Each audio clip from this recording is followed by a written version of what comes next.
On a eu un premier salarié, Quentin. Et comme l'association grandissait, on s'est dit qu'il nous fallait un deuxième salarié. Donc on a trouvé Nico Coudray. Moi j'avais participé à son embauche et dès le début, quand on l'a rencontré, son profil correspondait vraiment à ce qu'on recherchait. C'était quelqu'un de très intéressé, qui trouvait que notre association était très intéressante, qui était prêt à connaître le monde d'écolo, à s'investir. Et du coup, dès le début, pour moi, ça faisait pas de doute, quoi. À partir donc de mars 2012, donc là, il vient m'épauler au niveau des tâches administratives. Il occupe le poste de secrétaire comptable. Donc il va répondre au téléphone aux familles, il va saisir les bulletins d'inscription et puis il va aussi s'occuper de toute la comptabilité, ce qui permet aussi de décharger le travail d'Elisabeth. Plus on avançait et moins je pouvais gérer moi-même toute la comptabilité, toute la partie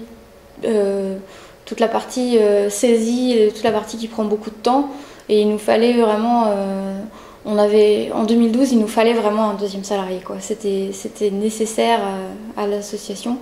Parallèlement à cette gestion des ressources humaines permanentes de l'asso, il y a eu une vraie réflexion sur la construction d'un local. Alors initialement, évidemment, on n'a pas abordé le problème sous cet angle-là, mais le logement de Quentin devenait trop petit à la fois pour les conseils d'administration et puis de toute façon, on savait bien que ce n'était pas une solution pérenne. On avait un cahier des charges assez compliqué, il fallait qu'on ait certes des bureaux, une salle de réunion pour nos conseils d'administration, mais également un local de stockage qui permettrait d'accueillir tout le matériel de l'association pendant l'année.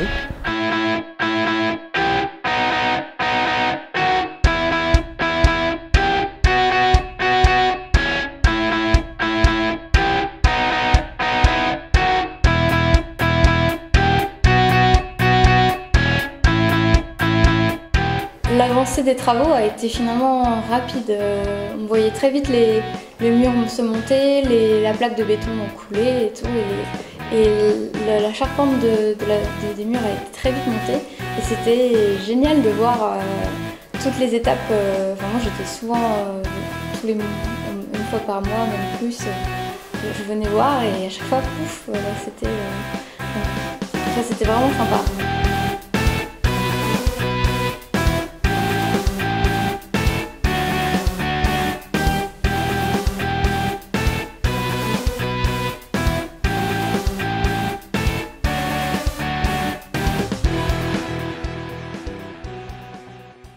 On a eu de nouveaux séjours, une organisation, je pense, un peu meilleure aussi, où on savait un peu plus où on allait. On a réussi à créer plusieurs nouveaux séjours, que ce soit en bord de mer, pour ados, pour enfants, avec des séjours qui ont fonctionné et ça c'était assez rassurant. Parallèlement à ça, le CA se développe aussi peu à peu avec des nouvelles personnes qui l'intègrent, donc des gens qui ont travaillé pour nous, des salariés saisonniers, notamment Jérémy et Florina qui vont aussi décider de s'investir pour l'association, qui vont rejoindre le conseil d'administration et ça apporte un moment un peu plus de débat contradictoire au sein de l'association et je pense que il y en avait aussi besoin. On a su donner envie à des gens qui sont pour la plupart, voire même exclusivement rentrés dans Wakanga en étant animateurs ou directeurs, mais on a su leur donner envie de passer la barrière et de s'investir après l'été.